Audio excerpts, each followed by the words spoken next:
In this gripping story, a black maid trembles as she apologizes to her ruthless Korean boss for the unpresentable bruises on her face. But what this notorious mafia leader does next doesn't just break the rules of the underworld, it shatters every expectation of who he is. Edith James thought invisibility was her superpower, a way to move through Jaehan's cold marble penthouse without disturbing the air. But today, the white gauze on her cheek and the purple marks on her wrist are screaming for attention. When the man who orders executions with a whisper lifts her chin and demands a name, the deadly calm in his voice signals that her secret is no longer hers to keep. This is a story of how a single flinch from a woman who felt like nobody ignited a war against her past and transformed a criminal's heart. The penthouse was silent, a vast kingdom of glass and marble that usually felt like a sanctuary of solitude. For Edith James, invisibility was not just a skill, it was a survival mechanism perfected over 28 years. She moved through the expansive living room, her breath quiet, her steps light, ensuring she didn't disturb the air of Kwon Jae-han's world. Today, however, the silence felt heavy. Underneath her dark uniform with its crisp white collar, her heart hammered against her ribs.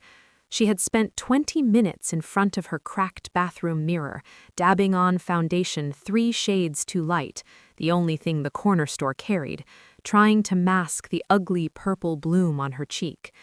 A small white bandage covered the worst of the swelling, a stark contrast against her dark skin. She was dusting the mahogany bookshelves, her fingers trembling as they trailed over leather-bound volumes, when the elevator chimed. Her stomach dropped. Jae-han was never home at 2 p.m. "You're still here." His voice was a low, velvet rasp that seemed to vibrate through the floorboards. Edith froze, keeping her face angled toward the books. "I'm sorry, Mr. Kwon. I'll finish quickly and be out of your way." She reached for her cleaning caddy, desperate to retreat back into the shadows where she belonged. "Look at me." It wasn't a request. It was an absolute command that anchored her to the spot. Slowly, Edith turned. Jae-han stood just 3 strides away, devastating in a crisp white shirt with the top buttons undone, revealing the edge of the rose tattoo on his neck.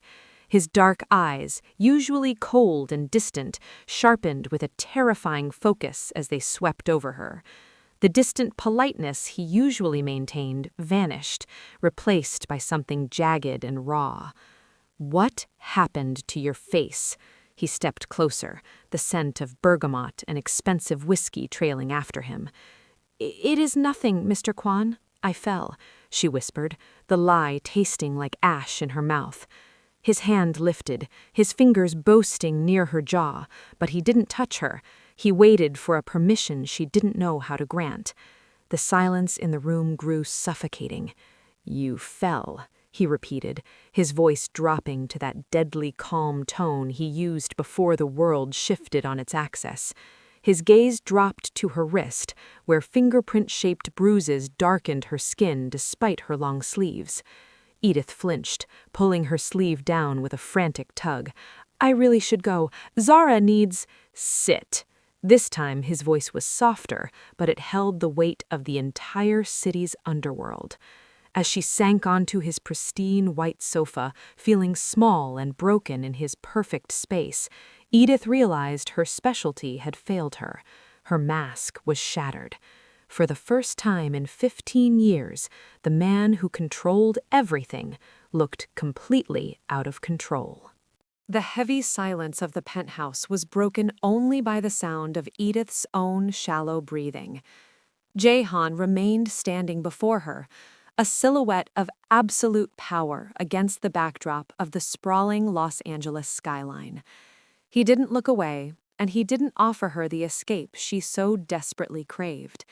Instead, he watched her with an intensity that felt like it was peeling back the layers of the invisibility she had spent a lifetime perfecting. "You think you're a ghost in this house, Edith," he said, his voice dropping to a low melodic hum that felt dangerously intimate. You think you move through these rooms without leaving a trace, but I notice everything that enters my space. Edith tightened her grip on the edge of the sofa, her knuckles turning white. She had spent 6 months ensuring she left no evidence of her existence, cleaning every smudge, straightening every rug, and never staying a second longer than her shift required. 6 months ago, you started bringing flowers, Jehan continued, taking a slow step toward the kitchen island where a small glass vase sat. Cheap bodega carnations and daisies that you hide in the corner of the pantry because you think I won't see them. But the air changes when they're here. They're the only things in this tomb that aren't made of stone. Edith felt a hot flush of embarrassment creep up her neck. She had thought she was being careful, adding a tiny spark of life to his cold, monochromatic world. You reorganize my library, he added, his gaze drifting to the floor-to-ceiling shelves. Not alphabetically like the agency instructed, but by color. You think the gradient looks better under the morning sun. He paused, his dark eyes returning to hers. And you hum, old soul songs from Louisiana about going home. You hum when you think the vacuum is loud enough to drown you out, but I've spent nights listening to the echoes you leave behind. The realization hit her like a physical blow. She wasn't a shadow, she was a focal point. Every tiny habit she used to comfort herself in the silence of his home had been catalogued by a man who was supposed to be a stranger. "Mr. Kwan, I didn't realize," she stammered, feeling more exposed than if he had actually seen the bruises she'd tried to hide. "You aren't just the help, Edith," Jehan whispered, leaning down until their faces were level. "You are the only real thing in this entire apartment, and I want to know who decided they had the right to mark what belongs to me." The air in the penthouse felt thick, charged with a heavy, static tension that made Edith's skin prickle. Jehan remained close, his presence a towering wall of silent, protective fury that she could no longer hide from. She looked down at her hands, where the dark fingerprint bruises on her wrist seemed to throb in time with her racing heart. For months she had carried the weight of her fear alone, a ghost haunting her own life.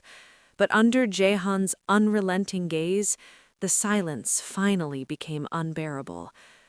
"I can't tell you," she whispered, her voice cracking like dry parchment.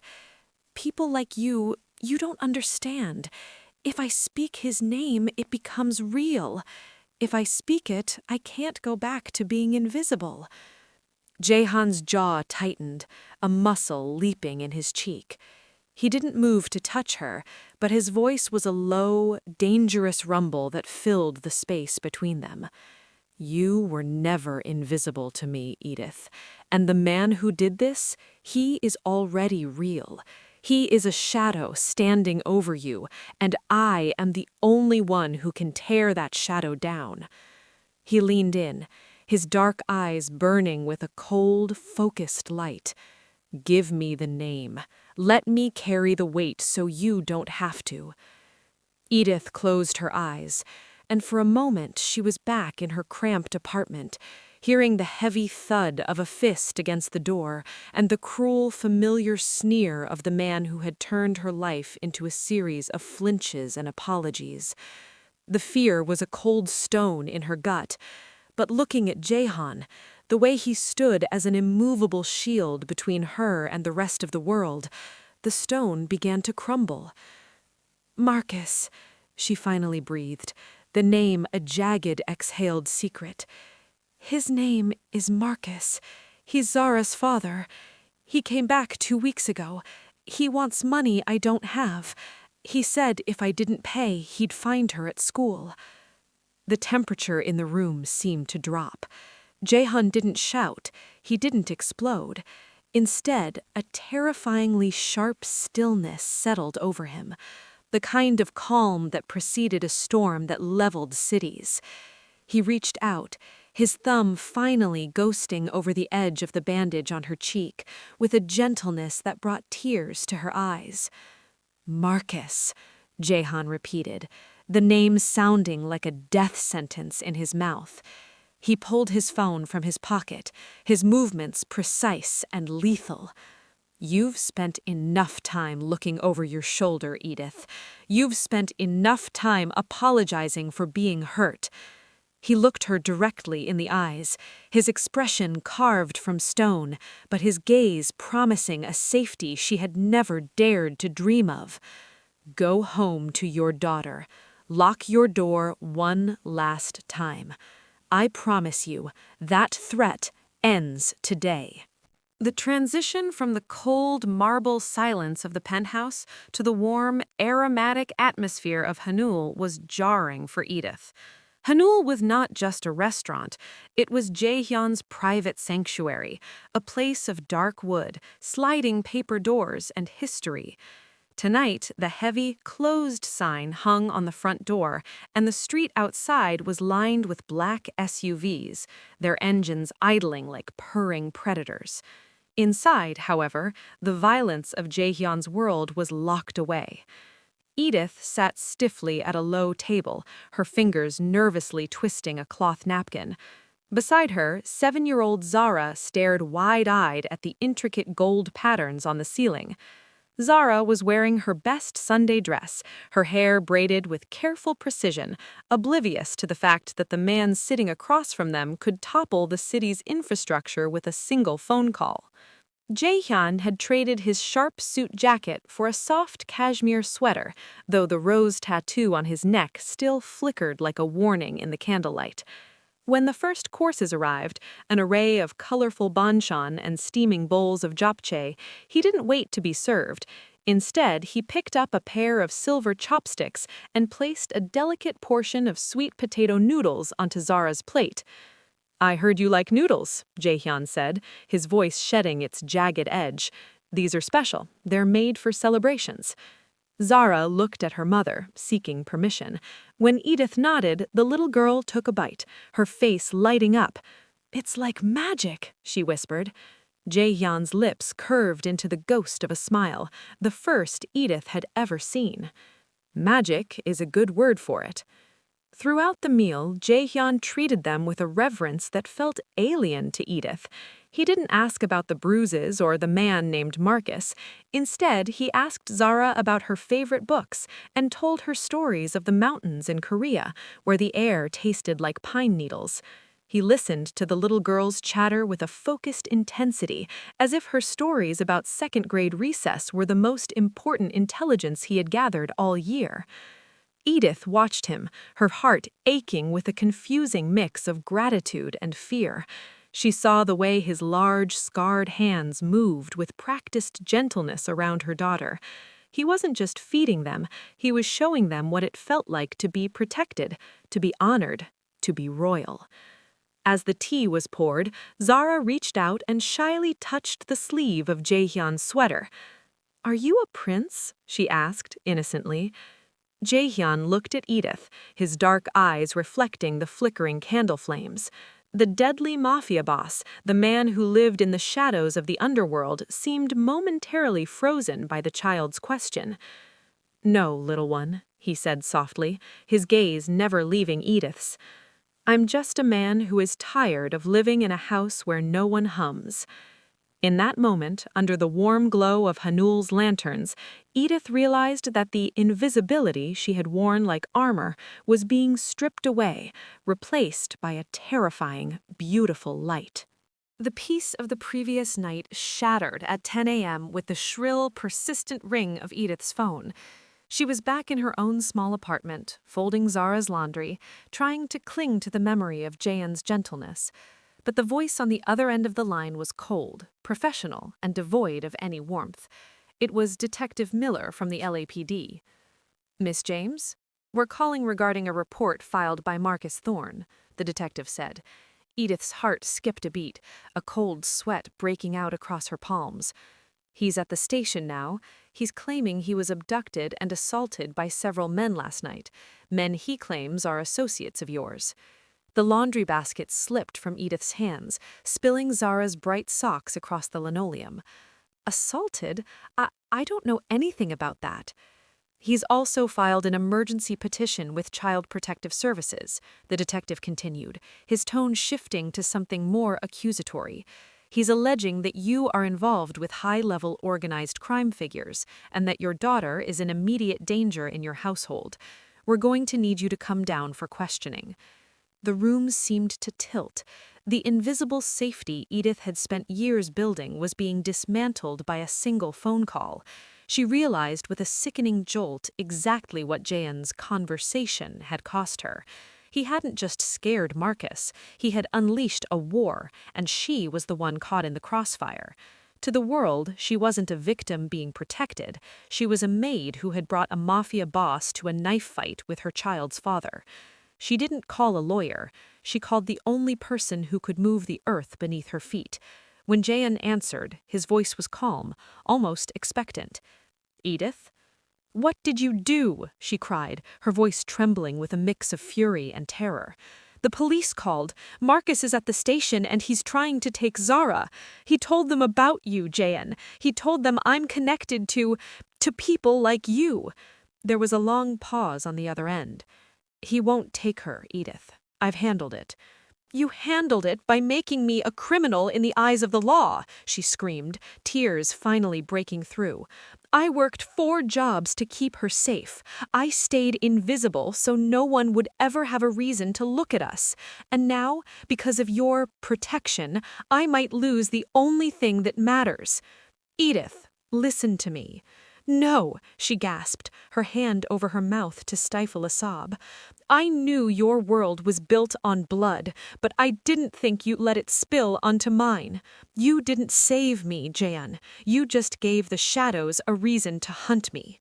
She hung up, the silence of the apartment now feeling like a cage, realizing that the price of a mafia boss's favor was far more than she could ever afford to pay. The air in the penthouse was no longer silent. It was vibrating with the force of Edith's arrival.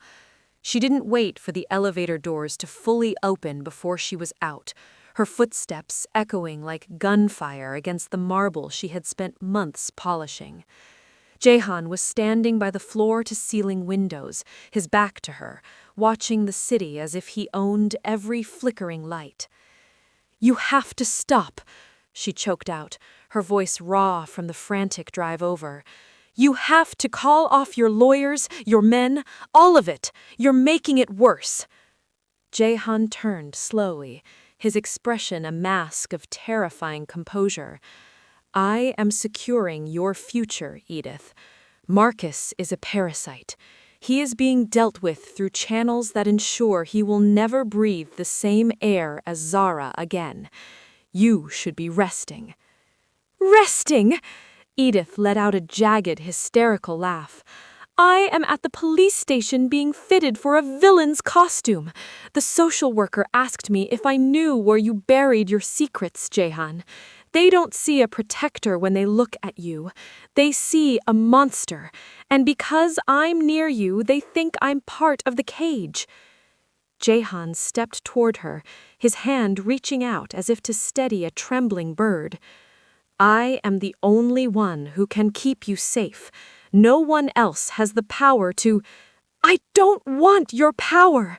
she screamed, flinching away from his touch. The movement made him freeze, his dark eyes flashing with a sudden, piercing hurt. "You think you're saving me. You're just changing the person who controls me. For years I survived by being invisible. It was quiet, and it was mine. Now I'm standing in the brightest, bloodiest spotlight in the city." She walked right into his space, her chest heaving, poking a finger into the expensive cashmere of his sweater. "You're throwing me a rope while I'm treading water, Jahan, but you don't realize that the other end of that rope is tied to an anchor. If I hold on to you, I'm going to drown.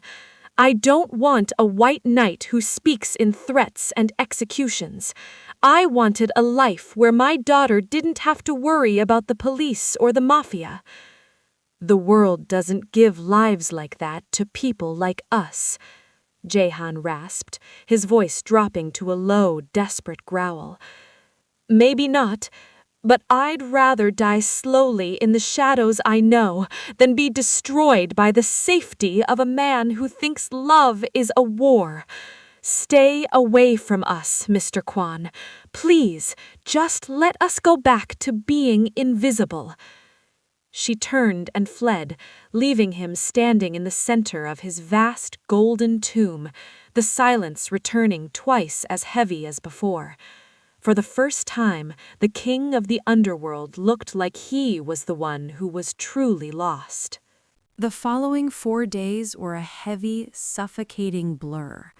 Edith lived in a state of hypervigilance, jumping at the sound of every passing car and checking the locks on her apartment door until her fingers were raw.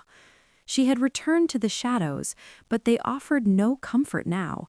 They only felt like a hiding place for the consequences she knew were coming. Marcus had gone quiet, terrifyingly quiet, and there had been no word from the police or the social workers. The silence was a physical weight, a storm holding its breath. At 2 a.m. on the 5th night, a soft, rhythmic thudding at her door pulled her from a fitful sleep. Edith grabbed a heavy kitchen knife, her heart hammering a frantic rhythm against her ribs.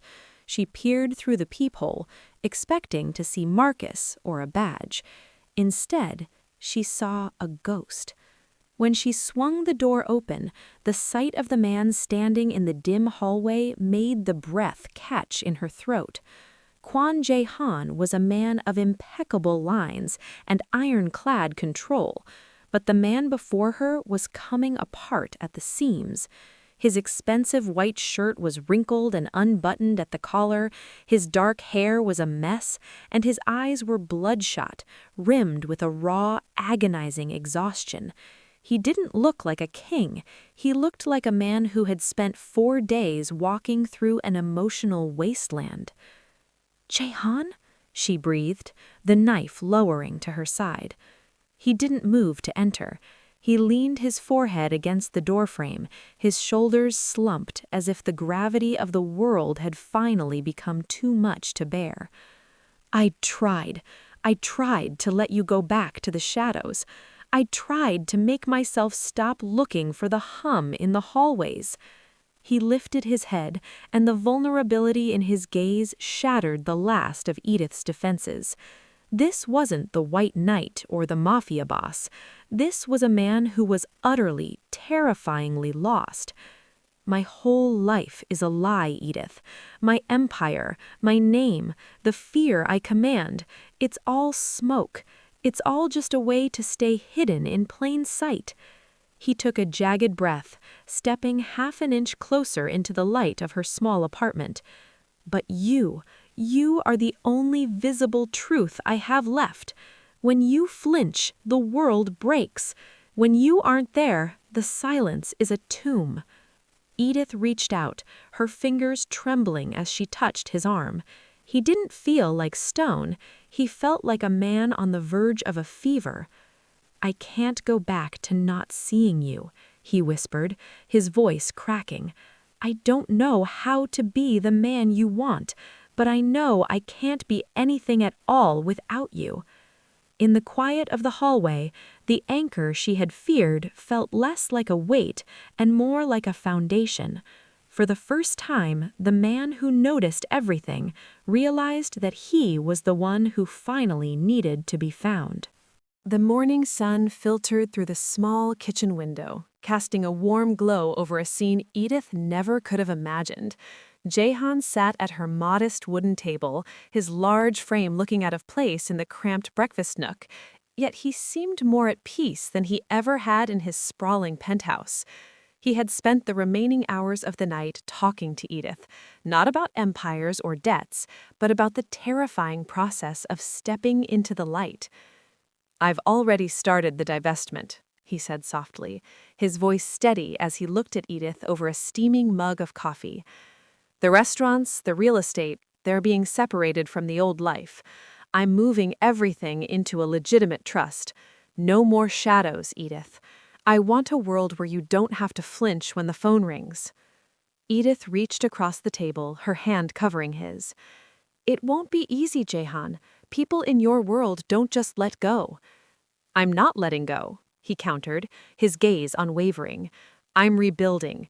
I want to learn the language you and Zara speak, a language that doesn't require a weapon to be heard.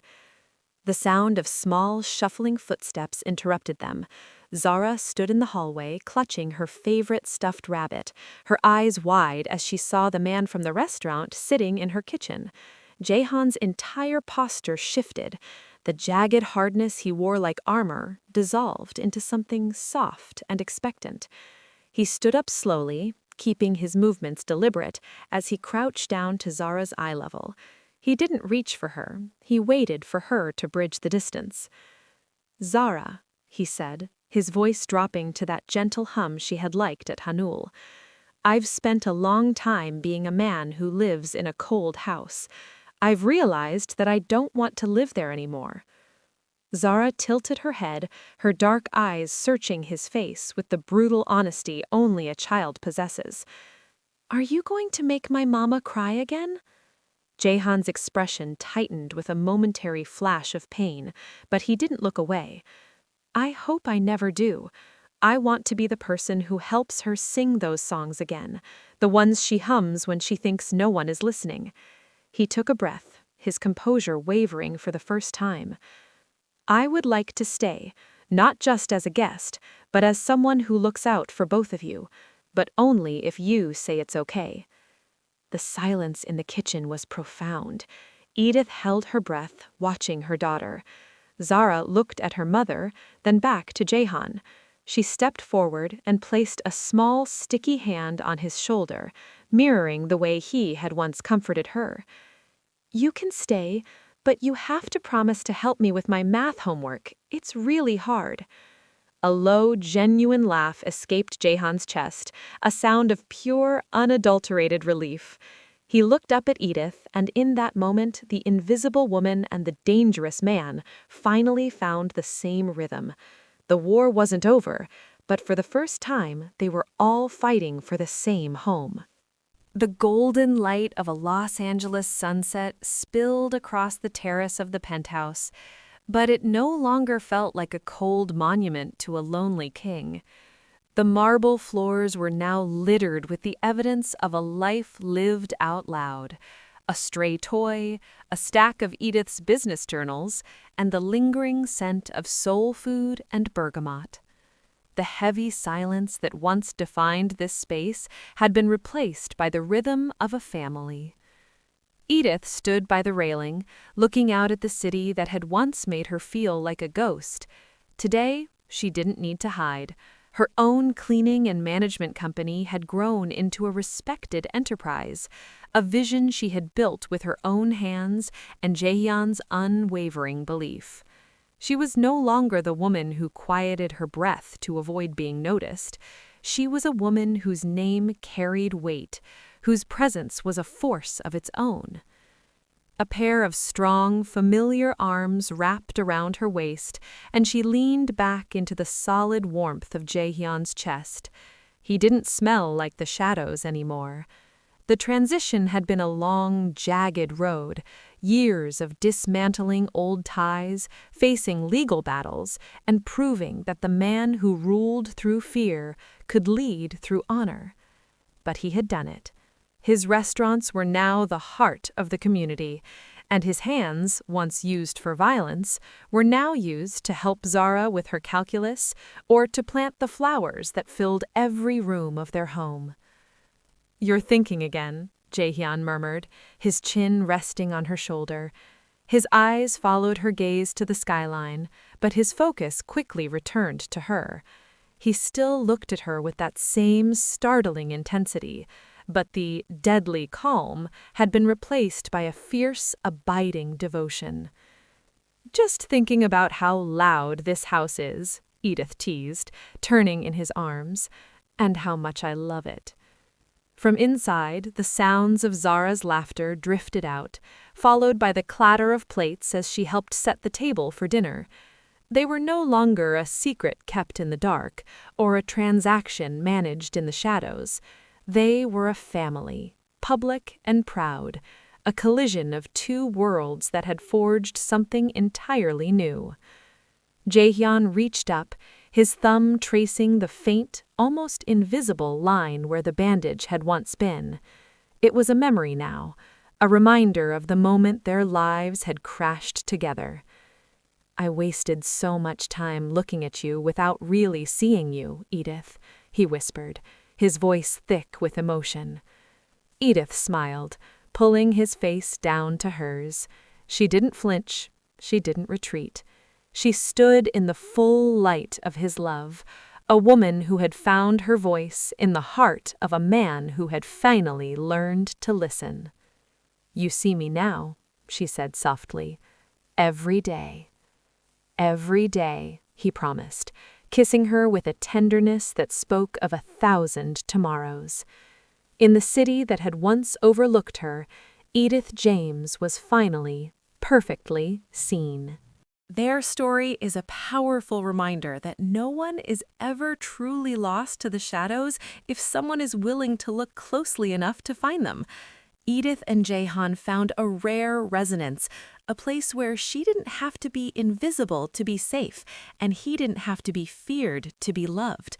Together, they turned a tragedy into a legacy of light. If this story of unexpected love and redemption touched your heart, don't forget to hit the like button and share your thoughts in the comments. To see more gripping stories like this one, make sure to subscribe and turn on notifications so you never miss a moment. Thank you for watching, and remember, everyone deserves to be seen.